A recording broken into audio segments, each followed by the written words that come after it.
Well, it's been another big day in New South Wales politics as Gladys Berejiklian continues to defend her leadership while she was grilled during a heated question time today.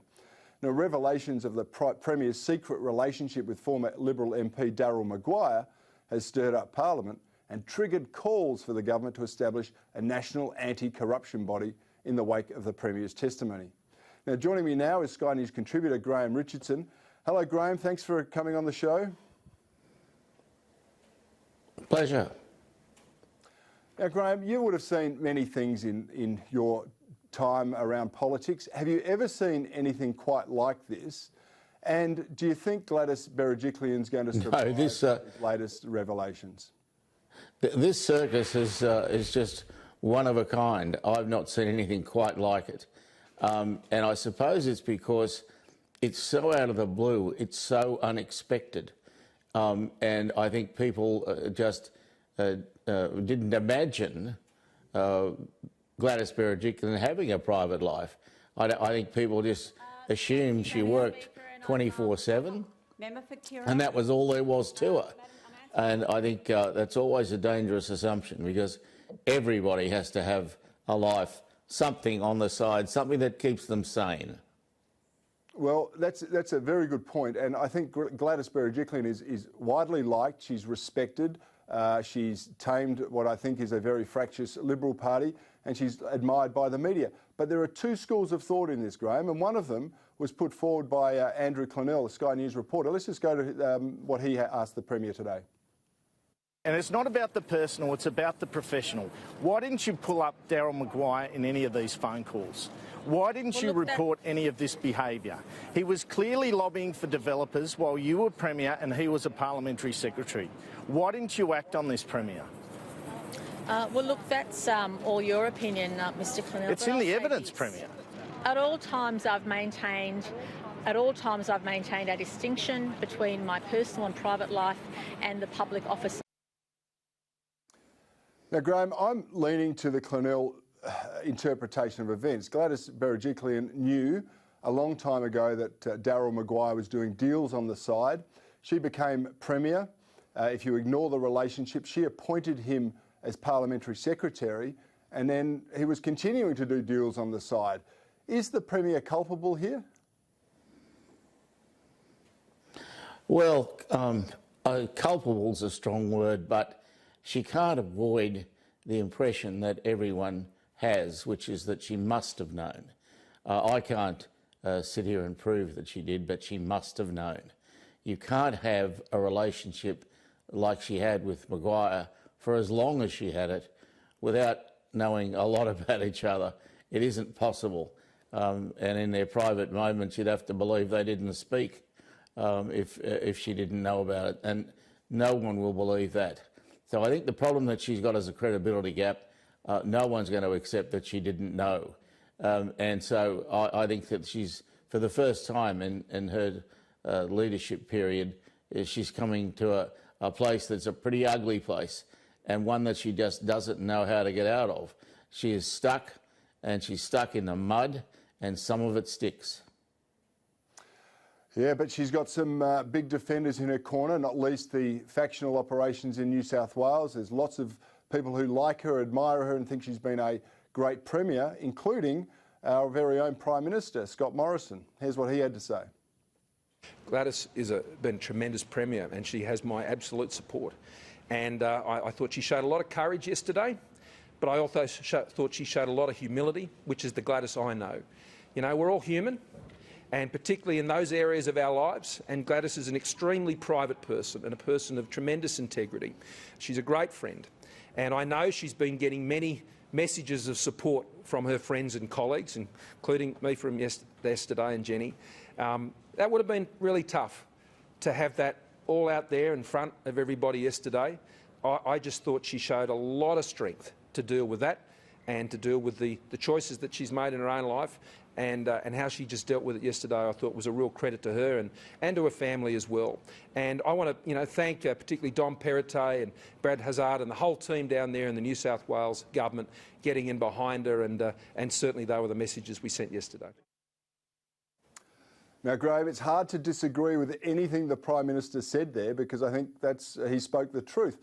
But it doesn't get to the nub of the problem, which is she must have known and she failed to report even when the relationship that she was involved in was effectively, the person was referred to ICAC and was subject to a corruption inquiry. Can she survive it? Yeah, look, I think that Scott Morrison is right up to a point. She has handled a debacle well. The problem is the debacle. The problem is the original decisions that she made. And while she may be able to defend herself and do so with guile and be clever about it, it doesn't change the fact that it doesn't pass the pub test. Everybody knows that. It's got an awful look about it. It's got an awful smell about it. And you know what they say about things, if they quack like and walk like, waddle like, what do you think they are? They're not chickens. Could be a duck. It's not a chicken, that's exactly right. Hey, speaking of chickens, do you think the Chinese Communist Party is playing a bit of chicken with Australia? It's imposed, you might have heard my editorial earlier, it's imposed some new barriers on some of our export industries and apparently has ordered a go slow on coal. What's your response to that? Look, I think that managing our relationship with China is always going to be the #1 problem of our Foreign Affairs Department, of our country really, because they're our biggest trading partner. We desperately need them to keep trading with us.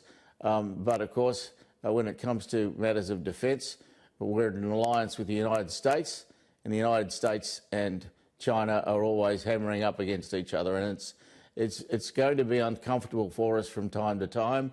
And from time to time, they are going to take a bit of vengeance out on us and show a bit of spleen. But the relationship has withstood this before, and it will withstand this little bump in the road as well. Bump in the Belton Road, I suppose you should say. I think it'll in the end go away. It'll be handled. There'll be a little bit of huffing and puffing on both sides. But I think the strength of the relationship will not be really damaged by it. Well, that's encouraging to hear because you've observed these things over many, many decades. Have you ever seen an Australian nominee to the OECD with the calibre of Senator Matthias Cormann? He wanted an extraordinary pedigree. To Labor's credit, they're going to back him in for that position. He's the government nominee. Do you think he's got a good chance?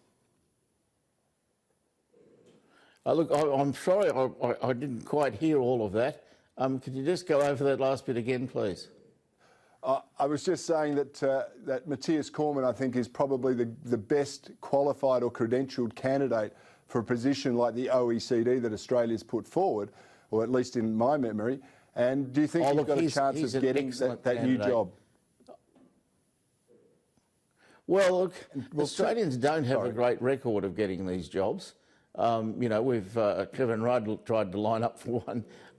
I've seen a few politicians over the years do so. But Cormann is a different kettle of fish altogether. I think he's exceptionally bright. He's one of the nicest people in politics. And as far as I'm concerned, I really wish him well. He would do Australia credit were he to get the job. I think we should all do whatever we can to make sure it happens. But as I said, we don't have a great record when the crunch comes. We're in that sort of white minority. We pay the bills, but we don't get the jobs these days. Yeah, well, Matthias does have that ability. He's multilingual, of course, European-born.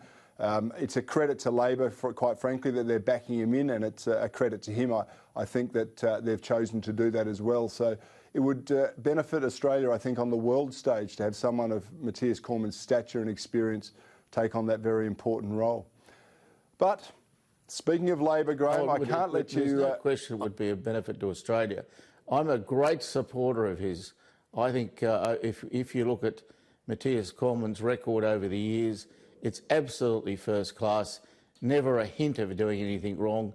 I think this bloke would be a great candidate, and Australia should be proud to have him there. I really hope he gets up. Well, that's good to hear. But I can't let you off the hook tonight, Graham, in the time we've got left, without asking what's happened to Anthony Albanese. He's had an attack on the PM today. He's desperately trying for a bit of relevance, but he's just not getting the traction. What can he do? What should he do to lead Labor into a better position? Look, I reject this whole notion. If you look at history, at this time in the cycle, the opposition leader is always struggling. We're a long way away from an election. People aren't interested in politics, and you've got a popular Prime Minister, and he is personally very popular, Morrison. So it's very difficult for Albo to do much better than he's doing. So I'm not going to join the club and try and hack away at him.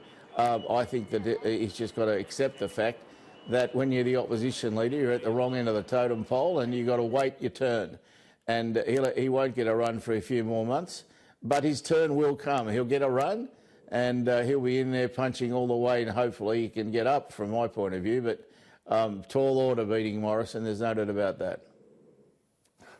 Graham Richardson, thanks so much for joining me tonight. Good on you, mate. Thank you.